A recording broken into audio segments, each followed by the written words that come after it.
almost this time last year, they put a set of blinkers on him for the first time, and all of a sudden it was a completely different horse. They were always very adamant that he was an elite animal in the making, but he was just waiting for them. He was just sort of sitting there and sort of floating is the best way to describe what he was doing. But since they put a set of blinkers on, he's then just gone on this massive winning spree.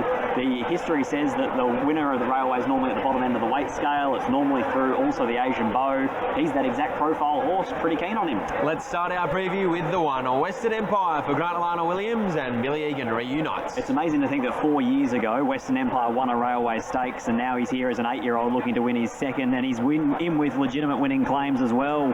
He's drawn barrier number 1, which is always going to garner a fair bit of attention and a fair bit of discussion as to how does Billy Egan ride this horse. From barrier number 1, does he give him a bit of a squeeze and try and hold up leaders back? Because I think most of us expect that Comfort Me will stroll to the top from barrier 6. Or do they allow him to come out nice and neutral? They end up 3 back the fence, and then from there they trust in both the horse's turn of foot and Billy Egan's riding abilities to get him off the inside into clear galloping room and an unimpeded passage in the home straight to show his best.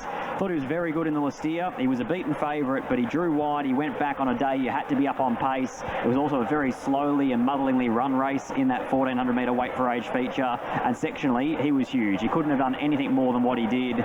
History says it's going to be hard to win. The last top weight to win the railway stakes was Lucky Grey, and that was a long time ago now. But this horse is at the peak of his powers still as an 8-year-old. It's just remarkable. What an absolute marvel he has been and continues to be. Second up here today, he's such an athletic type. He's a true professional. He does have those pre-race ears on, but that's no out of the ordinary for him. 2, Magnificent Andy, S.J. Miller, Brad Parnham. Well, if you like Western Empire, you have to have some respect for Magnificent Andy, because at weight for age over 1600 metres last year in the Hyperion Stakes, they went toe-to-toe and there was only a short half head between them on the line. I'm thinking here, though, from that barrier draw, Brad Parnham's probably going to chance his hand. He might well even look to breeze outside of Comfort Me, because we're all talking about how little speed and little pressure there is in this race. And if nothing else, Magnificent Andy is 1, consistent, and 2, extremely tough and honest. 3, Iona Merck, Bjorn Baker, Sean McGrady. Not for me, it's a RAV4 at this stage of my life. Lockie, maybe we'll get there one day, but this horse just didn't handle the soft 7 conditions last start behind Jimmy Star in the Russell Balding. Prior to that, in the Sydney Stakes, he was very good at Group 3 level behind Rothfire. It's a nice pickup ride here for Sean McGrady. 4, Super Smink. What a 14 days it has been for the Dan Morton Yard. Can they add a Group 1 railway stakes to the trophy cabinet? Chris Parnham rides. And it's a huge trophy cabinet already. The winner of a Caracatta Plate, WA size, as a 2-year-old filly. Belgravia Stakes as a 3-year-old. As a 4-year-old, she won an Asian Bow. As a 5-year-old, she's won a Lastia. She's Group 1 placed in the Railway Stakes last year. She was very good then in the Northerly. She backed up 7 days out of that into the Gold Rush and ran extremely well, and that as well.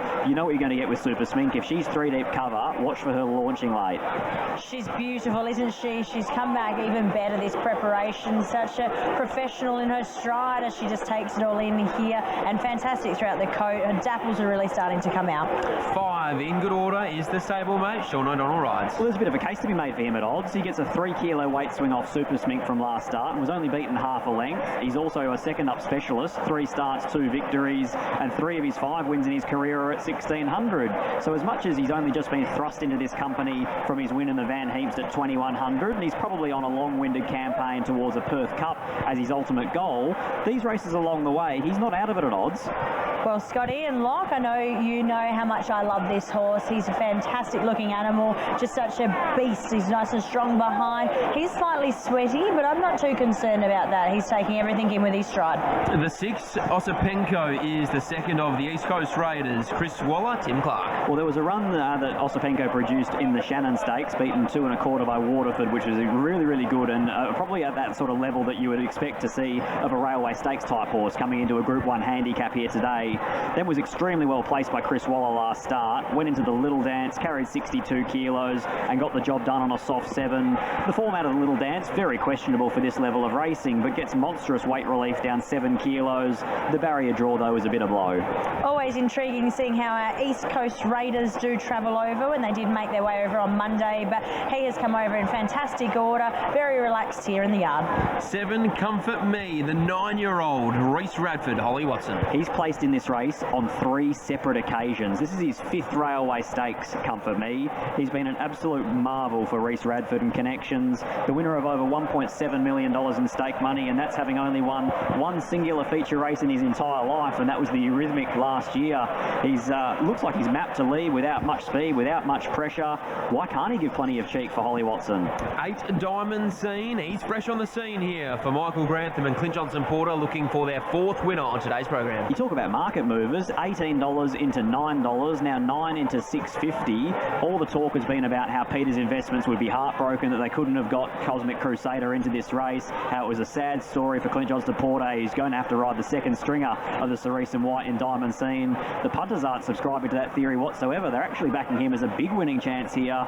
Love the fact they've come into it 5 weeks between runs on the fresher side, because he is a staying type, so you need to just keep that sprint in his legs. He's a beautiful type, and as you mentioned, Scott, very much a staying type. Is second up here today. Hard to knock horses in a Group 1 because they're all looking great, but I just don't think his coat's there for one. 9 Bustler, the winner of this race 2 years ago, Neville and Steve Parnham. But unfortunately, he hasn't been able to win another race since, so it's 728 days between wins for him. He's finally down to the 54 kilo, close to 53 kilo limit, which is definitely going to be an improved element for him, but he's racing still below his best. 10 Let's Gallivant, Dan and Ben Pierce Train, Tash Faithful rides. He's won over $950,000 in prize money as a $10,000 yearling purchase. So for all those connections, they've been on such a wonderful ride for so long. He actually ran the second fastest last 600 in this race last year, but I'm not quite sure he's going as well. The next horse we'll take a look at is the 11, the Sentimental Hero, Peter Fernie, Craig Newell. The winner of the Boulder Cup, the winner of the Kalgoorlie Cup, who's now 7 weeks between runs, 2,300 back to a mile. He's going to need further at this level. Here is our favourite, the 12, Watch Me Rock, Grant Alana Williams train, Willie Pike rides. So far in his career, 18 starts, 10 victories. Of those 10 wins, 8 of the 10 are here at Ascot. He's 2 from 2 undefeated at the Ascot Mile. He's just become a winning machine since the blinkers have gone on. He should have beaten, in my opinion, Diamond Scene first up in the Eurythmic. He won the Asian Bow second up, which has been the historical producing race in recent times. I'm very keen on him here today. Has been brilliant in those two first up efforts for sure. Third up here today, continues to improve on build and muscle, and definitely worth being a favourite. 13 Admiration Express, Jason Miller, Lucy Fury. She's been a little bit dour this time in. She's certainly racing like the 1,800 metres of the Northerly in a fortnight's time, and then the 2,100 a fortnight after that of the Van Heeps will be more up her alley.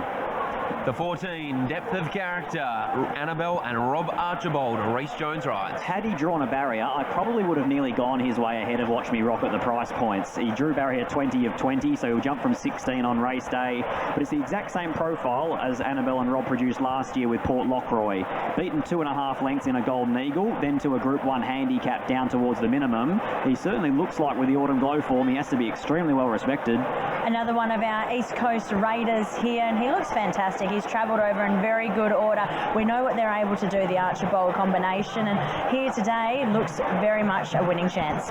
15, Ginger Baker, Dan and Ben Pierce, Joe Party. He's ultimately just not up to these, Lockie, plain and simple. He tries really hard, he rarely runs a bad race, but he would need something to go drastically wrong for a lot of these to be featuring. And the 16, Storyville, out on course early as always for Grant Alana Williams and Fred Kersley. Last year she won the Champion Fillies WA Guineas double, so she's ballot exempt from this event. She then won the Peters last week, even though she didn't have to be there, so it was by design. They wanted deliberately to ride her and run her off 7 days. That's a look at the runners ahead of the Group 1 Swan Draft Railway Stakes worth $1.5 million. Shorty, talk us through this market. Yeah, look, Lockie, this is very interesting at this stage. The story from a betting perspective has been Diamond Scene, incredibly popular with the punters, opened up at $17, now right into $6.50. It has been very well peppered by the punters. Bets there, a number at 2K and multiple $1,000 bets. Watch Me Rock at the head of the market, $3.60, got as short as $3.20. They're letting you back on around that $3.30 mark.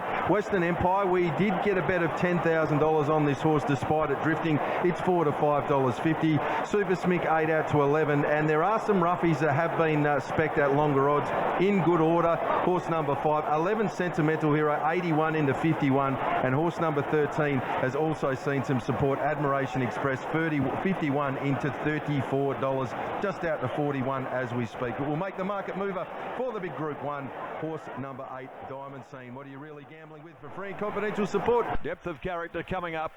And the 16 are set to go, the Swan Draft Railway Stakes, and the light goes on. The favourite, Watch Me Rock. Huge crowd here at Ascot. Racing in good order first away. Comfort Me jumped away quickly. Pike had no hesitations. Also springing the gates with Watch Me Rock. Coming across, Let's Gallivant as they race onto the first corner. Western Empire's going to lob handy as well. Striding across now the Sydney side of Osipenko from Admiration Express. Depth of Character stranded deep from his wide gate. Magnificent Andy pushing up near the rail in front of Diamond Scene. Then came Iona Merck. Super Smink went right back into the second half along with Storyville, Sentimental Hero, then Bustler, and last of all Ginger Baker. 1,000 metres left to go in the Railway Stakes, and Comfort Me takes up the role of pacemaker yet again. He leads the way, Comfort Me. Watson slowing them down. Let's Gallivant running second. Back on the inside, the top weight Western Empire. Outside of it, the stablemate Watch Me Rock. A length and a half off those. Then on the inside is the Golden Saddle winner, Magnificent Andy. Around the outside of them is Osipenko in good orders there in the centre. A length away, Admiration Express. Then in between horses coming along the side, next of all Diamond Scene. Back near the inside, Sentimental Hero, Storyville and Iona Merck. Depth of Character well back, Ginger Baker, Bustler, and Super Smink is last. Comfort Me headed for home. It's straightened up in front, Western Empire trying to push out. Pike goes to work on Watch Me Rock. Watch Me Rock joins Comfort Me down inside the 200. Watch Me Rock the leader from Comfort Me. In behind them, Western Empire. Watch Me Rock though being willed. The stablemate gets up on the inside, but Pike wins another railway. Watch Me Rock beat Western Empire. Diamond Scene, Sentimental Hero, a bob of the heads for third. Then Admiration Express, Osipenko, Magnificent Andy, Ginger Baker and Iona Merck. Wide out then Depth of Character, followed further back by Bustler. Then came Comfort Me, who dropped out. Further back, Let's Gallivant, in good order, didn't fire. Neither the stablemate, Super Smink and Storyville is amongst the last of them home. There's a sense of knowing when the Wizard has his eye in. He takes the guineas, the railway double, and has again taken out the feature, the Railway Stakes. That'll be his sixth. The stablemates for Grant and Alana Williams of Quinella the event. Sentimental Hero, number 11, third in the photo, in front of Diamond Scene. It's 12-1-11-8, 135.80, and 3/4 and a length and a quarter of the margins. Watch Me Rock. The awesome rock gelding from What You Want. For Grant and Alana Williams, outstanding preparers of these group horses, and they win another railway with Willie aboard for Ms. M. Ojapolde, Santo Waliardo, B. Gudgenson and Ms. A. Baskovich. A great thrill for these connections. Watch Me Rock with his 11th win in 19 and is now a Group 1 winner. A jubilant Willie Pike, beating home Western Empire, Billy Egan aboard the Ifrage Western Jewel Gelding, and third placing to 11. At any old odds, Sentimental Hero from the Goldfields by Al Maher from Sentimental Star, Craig Newitt for Peter Fernie. So they just continue to write their own script in the Great Ascot Mile. Team Williams and Willie Pike. The last event today, the running of the share bets with Tab Touch Bet Loop handicap. 5 Are Yeah Righto, 10 Snippy Witch. Come out with 18 Hammermill, 20 Ukai. We'll go to the yard now. Lockie Taylor is down there with us. The favourite wins it. Pike wins again. Grant and Alana Williams, they wear another Railway Stakes crown, Lockie.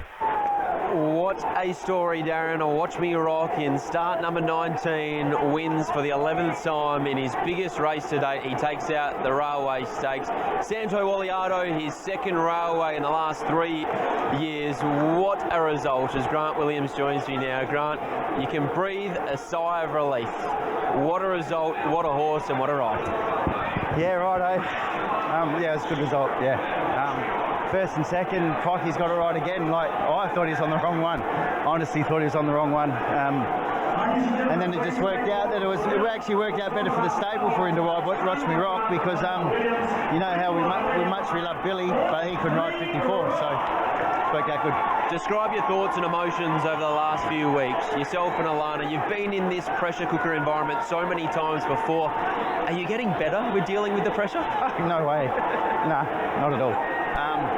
No, we probably put too much pressure on ourselves, especially wanting to win this, you know, pre-Peters and all that sort of stuff. You know, we wanted to get that Group 1. We won the Gold Rush and we won Perth Cups, but you haven't won a Group 1. We've won a Group 1 now. What's the ceiling for this horse? Each and every time you raise the bar, he climbs it. But have you got to the bottom of him? Like today, for him to run away from the other bloke like that, I actually don't know, Lockie. Credit to Pikey, credit to Lance, credit to all my staff. Like, they picked it pretty early.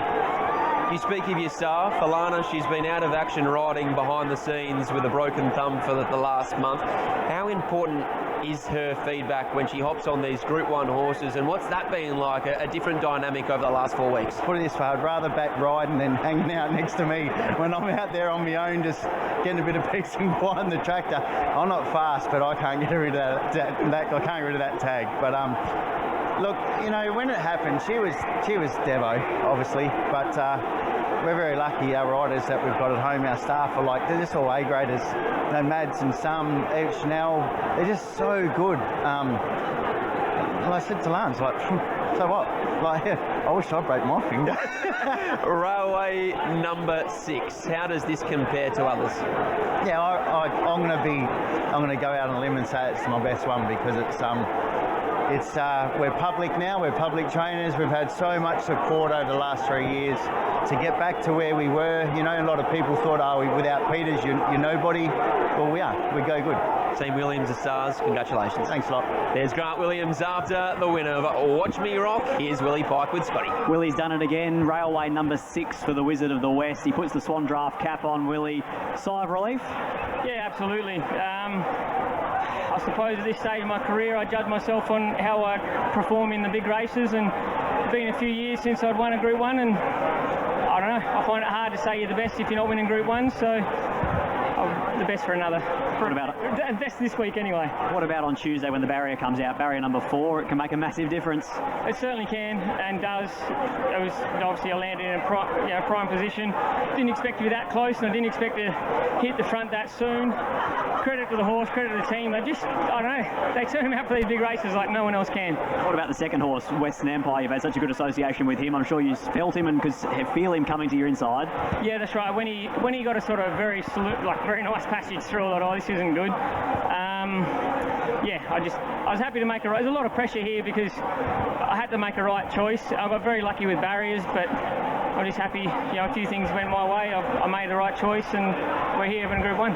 Let's talk about choices. 2 weeks' time, Northerly Stakes. Watch Me Rock goes there, the winner of the Railway Stakes. King of Light goes there, the winner of the WA Guineas. It's the same decision that Stevie Parnham had to make a couple of years ago. That's right. It's not easy at all. I just love the way Watch Me Rock just put himself in the race. Just always travelled like a winner. But then you look at the 3-year-olds, they've got an enormous record in the Northerly, so a few sleepless nights. I don't know. We'll worry about that when the time comes. Speaking of Grant, he's got you on a filly tomorrow at 54 kilos on a Sunday after winning the Group 1 Railway Stakes. A bit rude. Yeah, it was a bit rough. I think a few years ago, after Elite Bell, I nearly killed myself my first ride after the Railway at Bunbury on the Sunday, and we both sort of vowed we wouldn't go to these places on a Sunday after a Group 1 anymore, win, lose or draw. So we are breaking the mould a little, but I think we can win as well. So I'm hungry for a winner. Congratulations, mate. Beautiful ride. Well done. Thank you. There's Willie Pike, Railway Stakes number 6. I'm now with Alana Williams. Alana, Grant and I spoke about the fact that you've been out of action. You're such a hands-on trainer. What's this experience been like over the last 4 weeks when you know these horses so well, but your asset is when you're on their backs? Yeah, I've still been kept pretty busy. Look, I've got really good riders back at home, so we've lost nothing there. And credit must go to our apprentice Chanel Cooper. She's ridden this horse since he was a baby, and pretty much, yeah, I can't take any credit for this one. She's done most of the work. So, yeah, it's been hard watching from the ground, but I know the guys are doing a great job. How about the run of Western Empire? In defeat, he's a runner-up in a railway stakes as top weight. He just doesn't know how to run a bad race. No, he doesn't. We thought we had him great, Nick, today, and the only telling story would have been the weight in the last 100 metres, but he never gave it away. He kept finding to the line, and hopefully he gets his chance in a couple of weeks. Railway stakes number 6 for yourself and Grant. How does this one compare to others? Oh, well, obviously, like, yeah, we've had to do it from sort of lesser beginnings, I suppose, this time around. So it's very fulfilling to, like we've always had a long-range plan with a horse like this, with great clients that are so supportive, and yeah, it's just fantastic. You go and enjoy this one. Congratulations. Thanks, Lockie. There's Lana Williams after the win of a Watch Me Rock. What a story, what a ride, what a horse. That is the Group 1 Railway Stakes.